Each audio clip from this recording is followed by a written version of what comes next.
d'Arsac pour l'accueil que vous nous réservez dans votre pays magnifique. Et je dois ajouter que c'est la 4e fois en 6 ans que je viens ici. Et la première fois, c'était pour un colloque également qui se tenait dans votre assemblée, Monsieur le Président. Mais je vois que votre assemblée est devenue trop petite pour accueillir l'ensemble aujourd'hui de ceux qu'on peut qualifier de militants réels de la cause d'Arsac. Et donc, vous nous avez invités ici dans un contexte bien précis qui est celui du forum consacré entre autres à la coopération. Et ça illustre bien le chemin parcouru ces dernières années par l'ensemble des forces vives d'Arsac en relation permanente avec vos relais à l'étranger. Et je vous dis qu'à Bruxelles, plus précisément, nous sommes particulièrement gâtés puisque nous bénéficions de la présence du bureau de l'European Armenian Foundation for Justice and Democracy, un bureau qui est conduit par son talentueux Gaspard Karambetian et son équipe, et qui reste pour tous les parlementaires belges qui ne sont pas arméniens, je précise, eh bien, une source d'inspiration permanente et très bien éclairée. Et c'est précisément dans la foulée des différentes visites des hautes autorités d'Arsac en Belgique que nous avons créé ce cercle d'amitié. Et ce cercle a pour vocation de favoriser les rencontres entre responsables politiques, académiques, acteurs de la société civile, de chacune des parties. Parce que nous croyons que la paix se nourrit d'abord d'échanges pour faire pièce aux préjugés.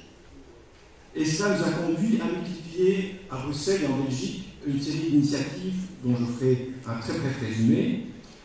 et sur différents plans, à la fois sur le plan politique, sur le plan académique, sur le plan culturel et sur le plan médiatique. Mais avant d'évoquer le plan politique, je dois quand même vous dresser de façon très brève la situation belge. Vous savez que l'État belge s'est construit depuis bientôt 200 ans sur 2 communautés, la communauté francophone wallonne et la communauté flamande, et ça fait presque 200 ans que ces 2 communautés vivent ensemble,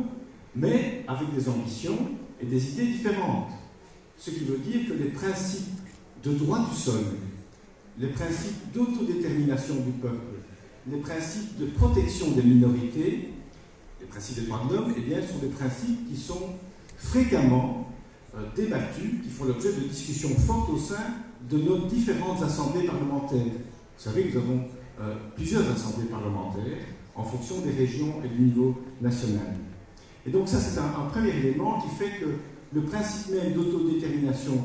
de votre peuple est un principe qui, aujourd'hui, résonne encore de façon forte chez nous. Le deuxième élément, qui vient expliquer aussi les raisons pour lesquelles nous, Bruxellois, nous sommes particulièrement attentifs à votre situation,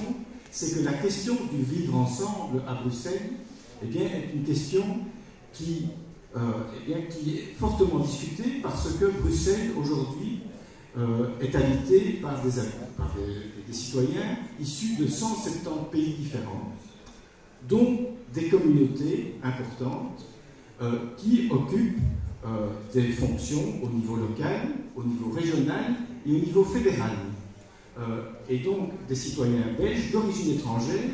et qui ne voient pas toujours d'un bon œil le fait que l'on parle de l'Artsakh, le fait qu'on parle de l'Arménie, le fait que l'on dépose des résolutions soit au niveau local, soit au niveau régional, soit au niveau fédéral. Et donc nous devons aussi lutter contre des résistances qui sont bien réelles chez nous. Et donc c'est dans ce contexte que nous avons eu l'occasion d'accueillir de façon officielle dans les salons du Parlement bruxellois, grâce à ma collègue Julie de Groot, qui est présidente du Parlement francophone bruxellois, de façon officielle, le président d'Artsakh, vous-même et une délégation ministérielle, pour inviter nos collègues d'autres partis, majorité et opposition, pour comprendre les enjeux de l'Artsakh. Ça, c'était il y a 2 ans, et cela changeait du premier accueil il y a 6 ans dans le Parlement fédéral, dans une salle de commission où on ne pouvait même pas prononcer le mot d'Artsakh, on ne pouvait même pas prononcer le nom des représentants du Nagorno-Karabakh parce que les services nous l'interdisaient. c'est vous dire qu'il y a une évolution dans les sensibilités à cet égard-là. Nous avons eu l'occasion de débattre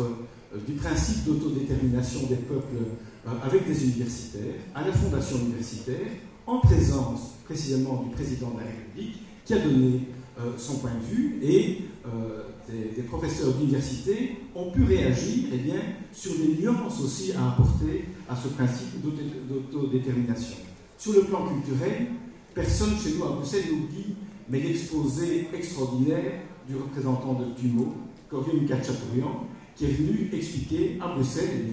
la richesse de ce modèle pédagogique pour sensibiliser les jeunes. C'était très intéressant. Et sur le plan médiatique, c'est à plusieurs reprises que plusieurs collègues et moi-même nous sommes exprimés dans les médias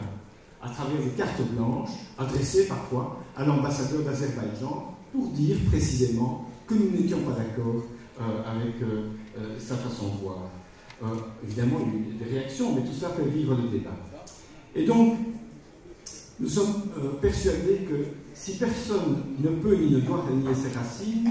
l'avenir ne peut se construire que dans le respect de l'autre. Et comme nous le disions dans notre carte blanche adressée à l'ambassadeur d'Azerbaïdjan, nous voulons toujours comprendre, parce que comprendre,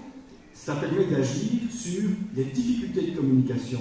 entre tous ceux qui se rangent derrière les Arméniens et les Transsoms, et aussi ceux qui se rangent derrière les Azéris,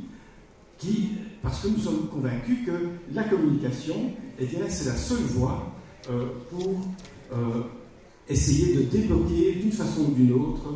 ces stratégies qui visent malheureusement à renforcer cet isolationnisme. Nous sommes convaincus que la coopération à travers des actions telles que nous avons menées, mais telles que parmi vous, de nombreux nous ont menées, c'est pour ça que nous sommes ici, c'est pour aussi nous enrichir de ce qui se fait ailleurs. Nous sommes convaincus que la coopération reste un vecteur fondamental de paix, d'une part, et aussi, comme le disait notre collègue russe à l'instant, de bonne volonté pour faire triompher la justice. Je vous remercie pour votre